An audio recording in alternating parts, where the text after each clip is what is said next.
US President Donald Trump and First Lady Melania Trump have arrived in the UK for a three-day state visit.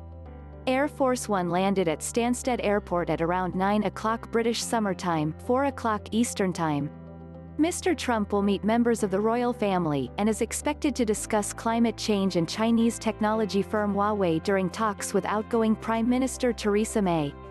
Minutes before touching down, Mr. Trump criticized Mayor of London Sadiq Khan, with whom he has clashed in the past. He tweeted that Mr. Khan, who had earlier said the UK should not roll out the red carpet for Mr. Trump, was a stone-cold loser, but the president added he was looking forward to his visit. Protests are planned in several UK cities during the visit, including London, Manchester, Belfast, and Birmingham. Mr. Trump was greeted by US Ambassador to the UK Woody Johnson and Foreign Secretary Jeremy Hunt. Tory leadership candidate Mr. Hunt, who has spoken about the importance of the UK's relationship with the US, said Mr. Trump mentioned to him some of his very strong views about the Mayor of London, which he had also tweeted. Mr. Trump's tweet accused Mr. Khan of doing a terrible job as mayor, adding, "He has been foolishly nasty to the visiting President of the United States, by far the most important ally of the United Kingdom. He is a stone-cold loser who should focus on crime in London, not me." A spokesman for Mr. Khan said, "Childish insults should be beneath the US president," adding, "Sadiq is representing the progressive values of London and our country," warning that Donald Trump is the most egregious example of a growing far-right threat around the globe. Although Mr. Trump has spoken of his admiration for Mrs. May, there is expected to be differences of opinion during their talks, which begin on Tuesday. The Prime Minister will raise the issue of climate change, with a government spokesman again saying on Monday the UK was disappointed by the US decision to withdraw from the Paris Agreement in 2017. The two leaders are also expected to discuss Huawei.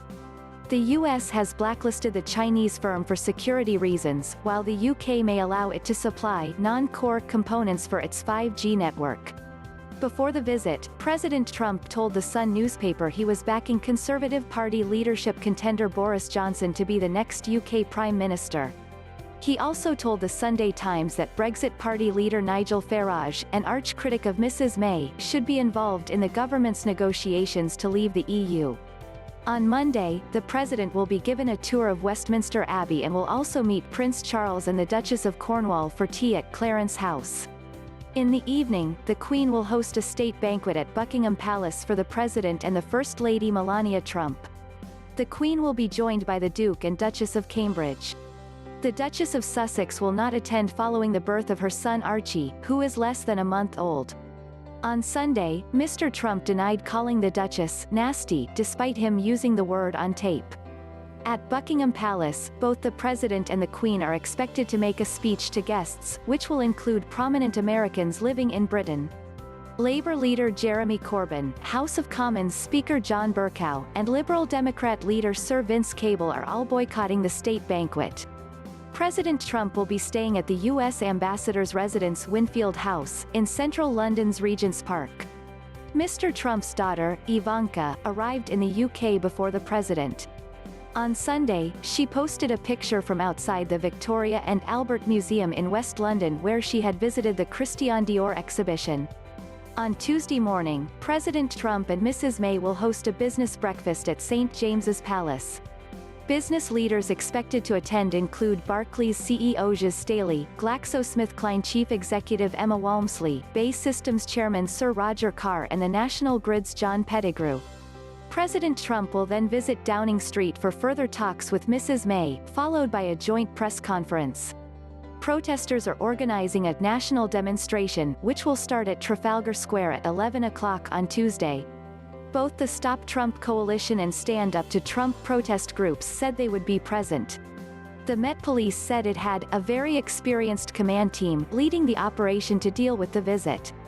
The police operation for the president's visit last year was estimated to have cost nearly £18 million. On Wednesday, President Trump will visit Portsmouth to mark the 75th anniversary of the D-Day landings. He will then fly to Shannon, in Ireland, to meet Irish Taoiseach Prime Minister Leo Varadkar, before going to his golf course at Doonbeg in County Clare. Although the Queen has met 12 of the 13 U.S. presidents who have been in office during her reign, Mr. Trump's state visit to the UK is only the third by a U.S. leader. George W. Bush and Barack Obama are the only other U.S. presidents to be given a state visit. State visits differ from official visits and are normally at the invitation of the Queen, who acts on advice from the government. The Queen usually receives 1 or 2 heads of state per year and has hosted 112 of these visits since becoming monarch in 1952. Script taken from BBC News. Thanks for watching.